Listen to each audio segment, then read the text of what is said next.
नमस्कार, मैं हूं शरद द्विवेदी और हमारा आज का मुद्दा है मर्यादा संस्कार फेल, सियासत का कैसा खेल। गुस्सा इस दौर की एक बड़ी चुनौती है।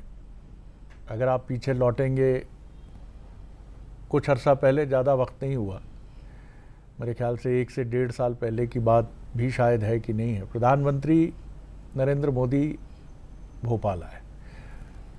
बंद सभागार में जनप्रतिनिधियों से उनकी चर्चा हुई और जो खबरें छन कर सामने आईं तो उनमें ये कहा गया कि प्रधानमंत्री ने चर्चा के दौरान, अनौपचारिक चर्चा में ये भी कहा कि मुझे आश्चर्य होता है जब मैं नेताओं के वायरल ऑडियो गुस्से या नाराज़गी के मैं सुनता हूँ। उन्होंने कहा कि हम भी ब्यूरोक्रेसी से बात करते हैं, लोगों से बात करते हैं, लेकिन कहीं आपको कोई ऐसा मिलेगा नहीं उदाहरण कि जहां आपने सार्वजनिक तौर पर नाराज़गी या गुस्सा जताया हो। ये व्यक्ति, आप कह सकते हैं व्यक्ति पर भी निर्भर करता है। ऐसे भी राजनेता मिलेंगे पुराने समय में भी जिनका गुस्सा सार्वजनिक तौर पर देखा गया, लेकिन वो गुस्सा मीनिंगफुल होता था। आप किसी को धमकाते हुए तुम्हें गाड़ देंगे, फेंक देंगे, नाली देख लो, जो रीवा में घटनाक्रम हुआ। और ऐसा नहीं कि किसी एक पार्टी की प्रॉब्लम है। मध्य प्रदेश में सत्ता पक्ष से मामले आते हैं तो विपक्ष ज्ञापन देने जाता है और अगर कलेक्टर नहीं आते हैं तो एक कुत्ता तैयार रखा जाता है कि साहब इसको हमने ज्ञापन दे दिया। ये दरअसल एक प्रतीक ऐसा है जो प्रतीक गुस्से से अधिक एक दूसरे के प्रति नफरत और अविश्वास का है। और इसमें नफरत और अविश्वास अगर हैं, मैं फिर सवाल खड़ा कर रहा हूँ अपनी उम्मीद बचाने के लिए कि इसमें अगर नफरत और अविश्वास हैं तो ये बहुत चुनौतीपूर्ण है। ये बहुत चुनौतीपूर्ण है। राजनेताओं में न नफरत होनी चाहिए न अविश्वास, क्योंकि ये आखिरी द्वार बचा है लोकतंत्र का, जहाँ बहुत सहजता से घंटी बजाकर मंदिर की तरह कोई भी आम व्यक्ति पहुँच सकता है कि भाई साहब हमारी मदद करिए। और कई बार मदद करने के लिए ही ये गुस्सा उनका होता है, लेकिन इस रूप में इस गुस्से का प्रकटीकरण ठीक नहीं है। आज इसी पर डिबेट है, बड़ा विषय संजीदा है। सबसे पहले देख लीजिए हमारी रिपोर्ट, फिर चलेंगे डिबेट की तरफ। अलीराजपुर में सत्ता की धमक देखने को मिली। मंत्री नागर सिंह चौहान के भाई इंदर सिंह चौहान पर जिला पंचायत सीईओ प्रिया काग से बदसलूकी और धमकी देने के आरोप लगे। बताया जा रहा है कि विवाद योजनाओं के भुगतान को लेकर हुआ, लेकिन सवाल ये है कि क्या प्रभाव के आगे प्रशासनिक मर्यादा कमजोर पड़ रही है। रीवा में भी तस्वीर कुछ अलग नहीं दिखी। वार्ड 16 में गंदे पानी की शिकायत पर पहुंचे मेयर अजय मिश्रा बाबा नाराज हुए और भाषा की सीमा लांघ गए। भाषा भी ऐसी जो सीधे व्यवहार पर सवाल खड़े करती है। महापौर का ये वीडियो देखते ही देखते वायरल हो गया। इससे पहले शिवपुरी के पिछोर से विधायक प्रीतम लोधी का बयान भी सुर्खियों में रहा, जहां बेटे की करतूत ने पहले उनको शर्मिंदा किया। फिर कुछ ऐसा हुआ कि विधायक ने पुलिस अधिकारी को खुलेआम चुनौती दे डाली। करेरा एसडीओपी के बंगले को 10,000 आदमी ले जाकर गोबर से भरवा दूंगा।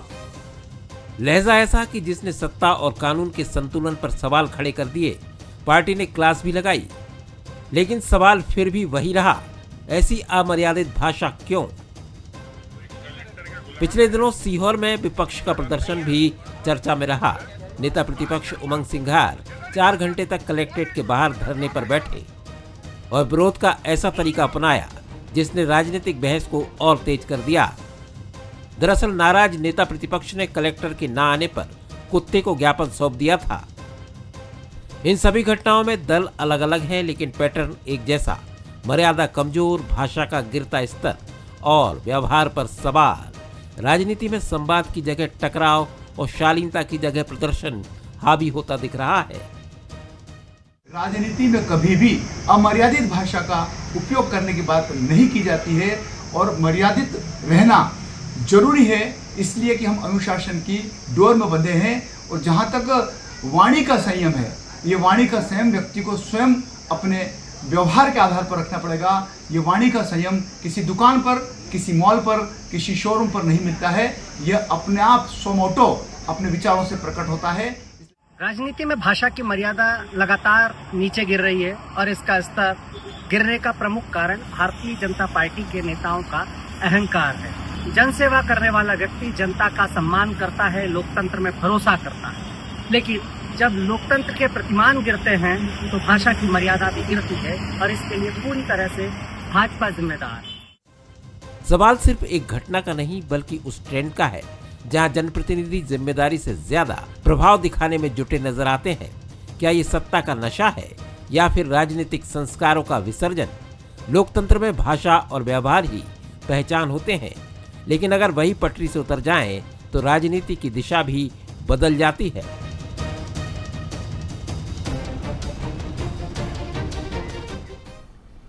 यहाँ एक सवाल और है जो अनछुआ है या जिसकी तरफ हमारा ध्यान नहीं है। क्या हमारे सिस्टम की चमड़ी भी इतनी मोटी हो गई है कि वहाँ से जो डिलीवरी आती है वो डिलीवरी का तरीक़ा और डिलीवरी का मैकेनिज़्म बहुत कमज़ोर हो गया है। आप बराबर देखते हैं कि आपने बतौर विधायक, बतौर जनप्रतिनिधि सिस्टम से यानी ब्यूरोक्रेसी से, लोअर ब्यूरोक्रेसी से, सीनियर ब्यूरोक्रेसी से आपने अपेक्षा की, जवाब नहीं मिल रहा है। तो कई बार वो लोगों के दबाव के बीच हाथ में मोबाइल लिए खड़े हुए नेताजी 100 लोगों के बीच वो महसूस करने लगते हैं कि धुरंधर हैं वो, और बाद में मालूम पड़ता है कि जोश में तो आ गए, होश खो बैठे, गलती हो गई। तो यहाँ सिस्टम के डिलीवरी सिस्टम पर भी हमारी निगाह होनी चाहिए कि वो इतना चुस्त और मुस्तैद हो कि क्यों किसी जनप्रतिनिधि को गला फाड़ना पड़े इस तरह से। ये हमारे आदत है, कोई इसमें सवाल नहीं है। हमारे कुछ प्रश्न हैं, देख लीजिए। जनप्रतिनिधियों की भाषा में लगातार गिरावट क्यों दिख रही है? क्या राजनीतिक संस्कार अब केवल भाषणों तक सीमित रह गए हैं? क्या जनता के मुद्दों की आड़ में आक्रामकता और पावर शो किया जा रहा है? ये हमारे सवाल हैं। मेहमानों से मिलिए। स्टूडियो में मेरे साथ हैं भारतीय जनता पार्टी के सीनियर लीडर और स्पोक्स पर्सन प्रवक्ता डॉक्टर हितेश वाजपेयी। बहुत स्वागत करता हूँ डॉक्टर वाजपेयी।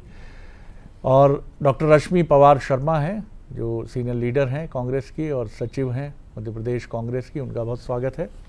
और रविंद्र दुबे जी हैं, वरिष्ठ पत्रकार, राजनीतिक विश्लेषक।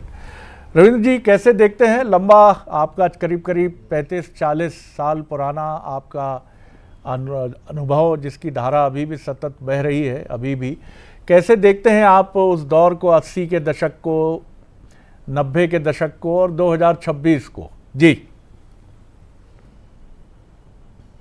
देखिए, जिस तरीके से आदमी के पास जब वोट का आधार बन जाता है, वो सोचता है कि इससे वोट मिलेगी, इससे मेरे को जीत मिलेगी, इससे मुझे पहचान मिलेगी, तो वो अमर्यादित भाषा बोलने लगता है। उससे मालूम है इससे पॉपुलरिटी मिलेगी। नेगेटिव पब्लिसिटी जो आजकल एक ट्रेंड आ गया है, पीआर की भाषा में उसे कहते हैं नेगेटिव पब्लिसिटी। तो नेगेटिव पब्लिसिटी ने उसको इस स्तर पर ला के खड़ा कर दिया है कि वो देखना भूल गया है कि मर्यादा क्या है, राजनीतिक मर्यादा क्या है, राजनीतिक सुचिता क्या है। और देखिए, अधिकारी किसी का नहीं होता, किसी दल का नहीं होता। राजनीतिक अधिकारी होता है वो 30 साल के लिए उसके परीक्षा पास करके आता है, सेवा में आता है, जनसेवा के लिए आता है, और जिसकी सरकार आएगी जो उसका अच्छा काम करेगा उसे तैनात किया जाता है। लेकिन अब जो विधायक बन रहे हैं, जो बार बार, कुछ लोगों को ऐसा मानना होता है कि भीड़ की गुंडागर्दी का आधार बनाया जा रहा है अपने निजी काम कराने के लिए। जब उन्हें लगता है कि अधिकारी उनकी नहीं सुन रहा है या उनके व्यक्तिगत स्वार्थों को पूरा नहीं कर रहा, तो उसको दबाव बनाने के लिए माप की गुंडागर्दी जिसे कहते हैं, भीड़ तंत्र का राज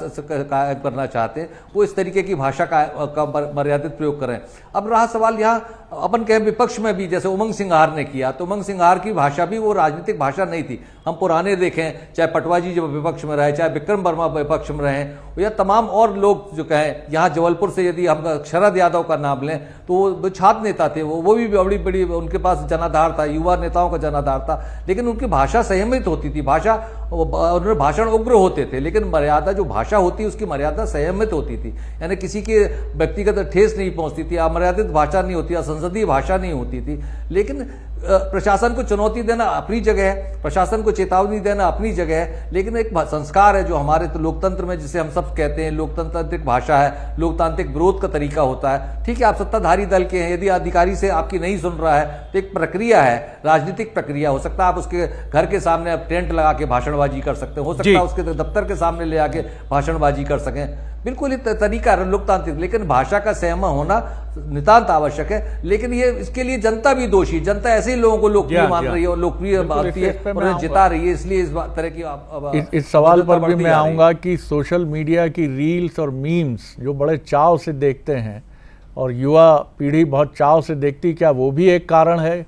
क्या आपने देखा था वो रील बड़ी वायरल हो रही है हमारी, आपने दी है उसमें गाली, आप भी मुंह छिपा के हंस रहे हो, अब वो देना पड़ती है भाई साहब गाली तो, लेकिन चल निकली भाई साहब, उसमें अभी तक जो है कम से कम 5-1 लाख लोग तो देख चुके हैं। क्या है भाई साहब ये? यानी आपका अमर्यादित व्यवहार 5 लाख लोगों ने देख लिया, कोई भी हो, कोई व्यक्ति हो, ये भी एक बड़ी चीज़ है। रश्मि जी, सवाल बड़ा व्यापक है और मैं चाहूँगा आज अच्छा पैनल हमारे पास है, हमेशा ही होता है, लेकिन आज मैं समझता हूँ कि संजीदा और सीनियर लोग हैं हमारे साथ। युवा पीढ़ी नहीं है ऐसा बिल्कुल इसका अर्थ नहीं है, तो दोनों पार्टी के युवा बिल्कुल मायूस ना हो, लेकिन ये सही बात है कि आखिर हम कब तक दलीय संबद्धता के चलते सच नहीं बोलेंगे। इसको थोड़े बड़े परिप्रेक्ष्य में देखकर जरा टिप्पणी करिए, ऐसी अपेक्षा है। जी जी, देखिए, जैसा कि पिछले 23 वर्ष से बीजेपी की सरकार है मध्य प्रदेश में और लगातार, चाहे कर्नल सोफिया की बात करें, उनके ऊपर उनको आतंकवादी कहना, फिर इंदौर में देखिए तो ये बीजेपी जो फासिस्ट और तानाशाही पार्टी रही है और स्वयंसेवक संघ जो इनका आरएसएस है वो खुद ही कहता है, क्योंकि वहाँ पर ऊपर से निर्णय आते हैं, तो इस तरीके से लगातार इनके साथ के लोग जो गलत तरीके की बयानबाजी कर रहे हैं। आपने देखा कि किस तरीके से 10,000 लोगों को लेके जाएंगे और गोबर से भरवा देंगे। वो व्यक्ति पढ़ के आया, टॉपर व्यक्ति, उसके लिए इस तरह का लगातार बोलना और लगातार बीजेपी के नेताओं के द्वारा इस तरह की बदसलूकी लगातार, और किसी व्यक्ति के अपने बेटे के बचाव में वो बदसलूकी कर रहे हैं। भंवरपुरा में जहाँ इंदौर के अंदर जब जाते हैं, मीडिया कर्मी पूछते हैं उनसे, विजयवर्गीय जी से, तो वो किस तरीके से घंटा और घंटी बजाने लगते हैं, किस तरीके की भाषा का वो इस्तेमाल करते हैं, और उनको मालूम है कि वो सत्ता के नशे में है और निरंकुश है, उनका कुछ होना नहीं है, पार्टी उनकी कुछ भी नहीं करेगी। आप देखिए कि लोधी जी को बुलाया और बाकायदा उनका फोटो सेशन हुआ और उन्होंने कहा नहीं हो गया, तो उनको मालूम है कि हमारे यहाँ कार्रवाई नहीं होगी।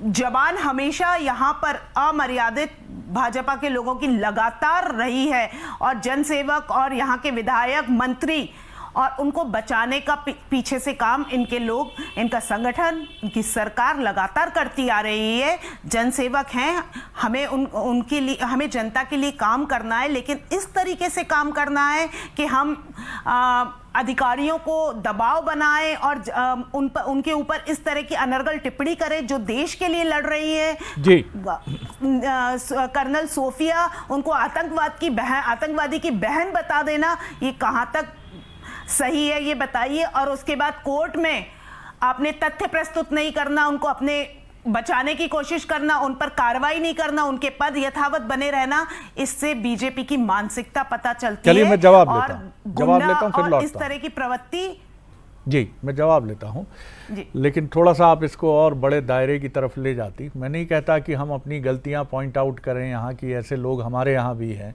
और अतीत में अगर हम देखने जाएं तो न जाने कितने ऐसे बयान निकल जाएंगे क्या, लेकिन उनसे हम एक सही को 2 गलत बता के गलत को सही ठहराते रहें। कौन सा ऐसा राजनीतिक दल है जिसकी भाषा में सरस्वती बैठी हुई हैं और आप एक कहें कि एक त्रुटि नहीं हुई है? एक ढूंढिए 1000 मिलेंगे, लेकिन ये है क्यों? ये आप लोगों को सोचना चाहिए कि ऐसा क्यों हो रहा है।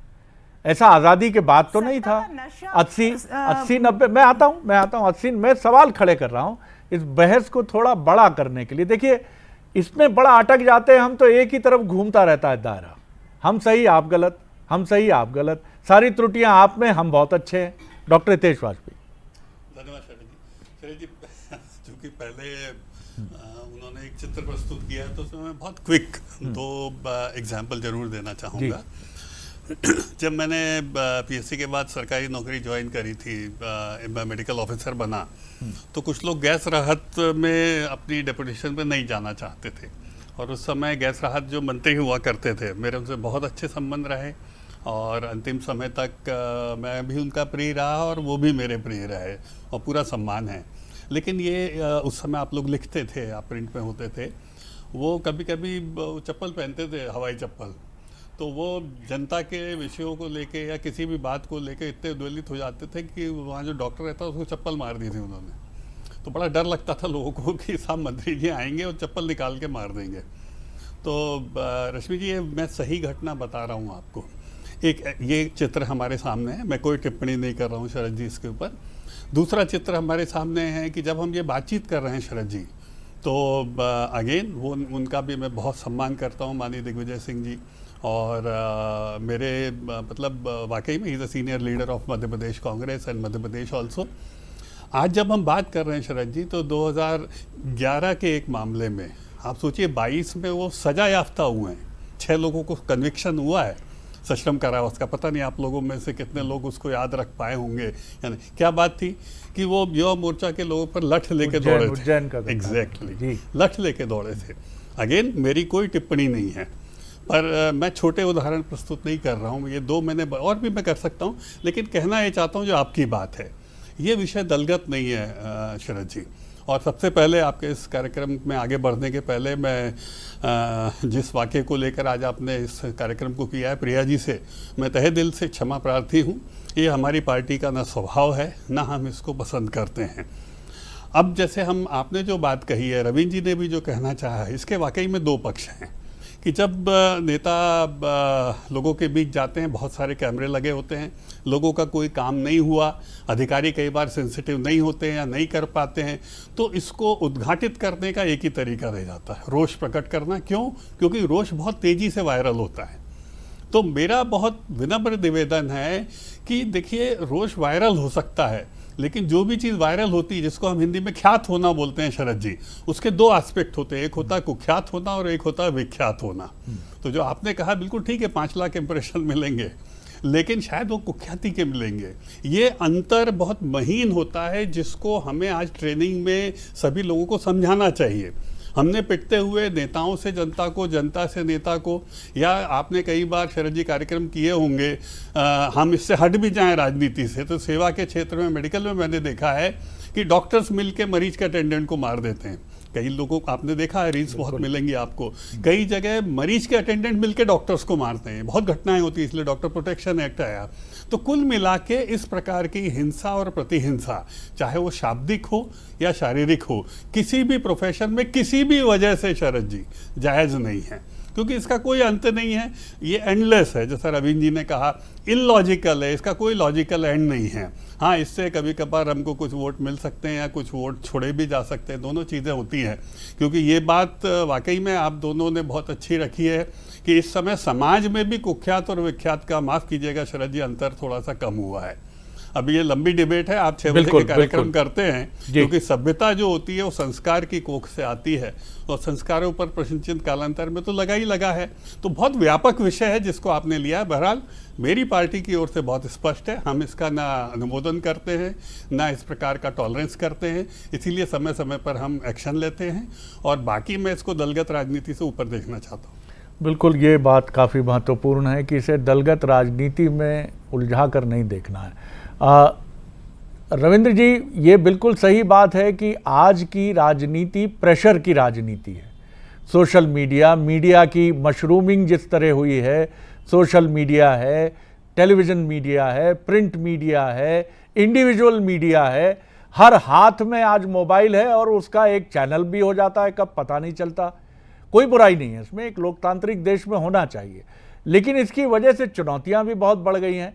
क्या राजनीतिक दलों को, खासतौर से अपने उन नेताओं को जिनकी उम्र बहुत ज़्यादा नहीं है, यानी 60 वर्ष से नीचे के जितने भी नेता हैं, उनके लिए प्रशिक्षण होने चाहिए इस तरह के, कि आप भीड़ को देखकर कैसे अपने आक्रोश और इसको लेकर अपने नियंत्रण में रखें, कोई काम नहीं हो रहा है तो आप कैसे डील करें उस काम को, क्योंकि उस पार्टी की छवि स्वतः जुड़ जाती है उस नेता से, और पार्टी के नाम पर फिर वो बिल पूरा फट जाता है कि भैया ये पार्टी ऐसी, इस पार्टी के लोग ऐसे, और विपक्ष उसको कई बार हमने तो देखा है कि किसी पार्टी की मैं बात करूं, बात बीजेपी की करूं, तो छोटे छोटे बयान जो कांग्रेस के नेताओं के बड़े बड़े बयान वो भयानक हो जाते हैं और बड़ा ज़बरदस्त इस्तेमाल हो जाता है। तो क्या प्रशिक्षण की ज़रूरत देखते हैं आप?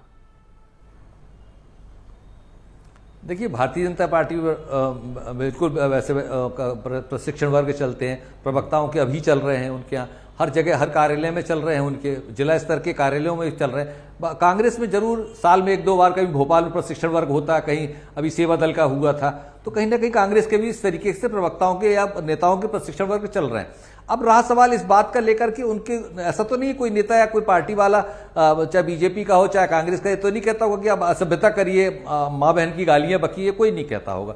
लेकिन क्या है, आजकल जिस तरीके से रील का माहौल आ गया, नेता रील से जुड़ गया है। अब दो पीआर एजेंसियां आ गई हैं, इसमें हर आदमी की एक पर्सनल पीआर एजेंसी आ गई है। वो पीआर एजेंसी बताती है कि कोई ना कोई कंट्रोवर्सी खड़ी करिए, कोई ना कोई ऐसा विवादास्पद बयान दीजिए जिससे आपको हिट मिलेगा और आप अचानक पूरे मध्य प्रदेश के नेता बन जाएंगे। तो ये जो पीआर एजेंसी है वो इस तरीके के बयान लेके आने लगी हैं। वो इस तरीके, देखिए अभी जो हमारे यहाँ एक चर्चा चल रही थी, कल से परसों से चर्चा रही है, जैसे राघव चड्ढा ने बीजेपी ज्वाइन किया, तो इंदौर की पीआर एजेंसी है जो उनका काम कर देख रही है, और उन्होंने बड़े प्रकायदा तरीके से, उनके पहले पीआर एजेंसी ने बताया कि जनहित के मुद्दे उठाई, सबको लग रहा था, पता था कि वो भारतीय जनता पार्टी में जाने वाले हैं, और उसके बाद तो उन्होंने उनका बिल्डअप किया, उनकी छवि को बिल्डअप करने की कोशिश की, सरकार वैसे मुद्दे उठाए, जनहित के मुद्दे उठाए। तो जो पीआर एजेंसियां हैं वो आजकल निजी पीआर एजेंसियां हैं, वो सबको बताती हैं कि सोशल मीडिया के कैसे बयान देना पड़ेगा, आपको कलेक्टर को फोन लगाना है तो पहले वीडियो कैमरा ऑन करिए, या एसपी को बोलना है, या टीआई थाने जाएंगे तो किस तरीके से टीआई को बोलना है। इस तरीके के चिल्ला चोट की जो भाषा है,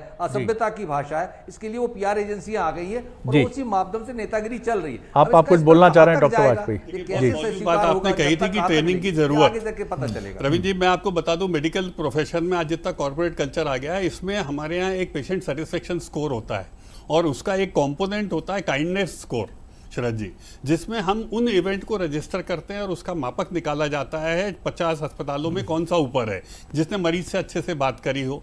व्हील चेयर पर कोई मरीज है तो सिस्टर ने उससे पूछा कि आप कैसी हैं, क्या है, कैसे। तो जो आप कह रहे हैं इसका व्यवसाय में भी महत्व आ रहा है, इसकी मांग बहुत बड़ी क्रिएट हो रही है, बिल्कुल ठीक बात है, जो कि आईक्यू के साथ ईक्यू जुड़ने वाला है, इमोशनल क्वेश्चन भी जुड़ने वाला है, तो इससे नकारा नहीं जा सकता। रश्मि जी, इसीलिए जब कंपनी से फोन आते हैं, रेप्यूटेड कंपनी से, तो वो कहते हैं गुणवत्ता नियंत्रण के लिए, कस्टमर और कंपनी के रिश्तों के लिए ये कॉल रिकॉर्ड की जा रही है। और आप कितने नाराज हो जाओ, कितने वो नाराज होते, हाँ, वो नहीं होता नाराज, वो कहता नहीं रिकॉर्ड तो होगी साहब। आप सोचिए, आप हम ऐसे अगर कोई फोन करे, अपना संयम बरतें। जी सही जी, आपका एक लास्ट कमेंट जी रश्मि जी।